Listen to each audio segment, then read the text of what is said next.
Samsung লাভারদের জন্য একটা সুসংবাদ আছে বিকজ স্যামসাং এর যে আপকামিং সিরিজ আছে S25 এবং এই S25 আলট্রা কিন্তু এখন থেকে আর মাত্র 1.5 মাস পরে রিলিজ হতে যাচ্ছে এবং ইউএস ভেরিয়েন্টের একটা ক্যামেরা লিক্স কিন্তু অলরেডি আমরা দেখতে পেরেছি জিএমএস এরিনার সূত্র থেকে এবং সেখানে দেখা যাচ্ছে 200 মেগাপিক্সেলের একটা মেইন সেন্সর ব্যবহার করা হচ্ছে এবং যেটা ফোকাল লেন্থ হলো 23.2 এম এবং যার অ্যাপারচার হলো 1.7 এবং এই সেন্সরটাকে কিন্তু বেন্ড ডাউন করে 12.5 এর ছবি তুলতে পারবে, সো একদম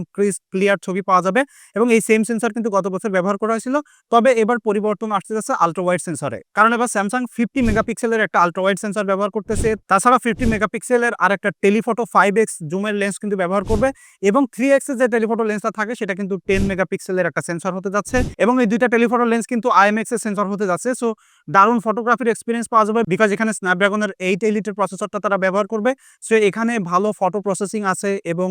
আরো বেশি অপটিমাইজ কিন্তু পাওয়া যাবে, সেই সাথে আরো বেশি ইমপ্রুভ এআই এর ফিচার পাওয়া যাবে। ইভেন 5000 mAh একটা ব্যাটারি আছে যেটাকে 45 ওয়াট পর্যন্ত ফাস্ট চার্জ করতে পারবেন। সো এবার যেটা হচ্ছে যে একটু রিফাইন্ড ডিজাইন পাবেন, বেশি ব্যাটারি ব্যাকআপ পাবেন, বেশি পারফরমেন্স পাবেন এবং বেটার ক্যামেরার ক্যাপাবিলিটি কিন্তু এবার S25 আলট্রা সিরিজে থাকছে। তবে এখন দেখার পালা হলো যে 16 প্রো ম্যাক্সকে আসলে ভিডিওগ্রাফির থেকে এটা বিট করতে পারে কিনা, কারণ গতবারই আমরা দেখেছিলাম যে S24 আলট্রাটা ফটোগ্রাফিতে ভালো ছিল বাট ওভারঅল ভিডিওগ্রাফি এবং ফটোগ্রাফি মিলিয়ে কিন্তু 16 প্রো বা 15 প্রো ম্যাক্সকে আসলে বিট করতে পারে নাই।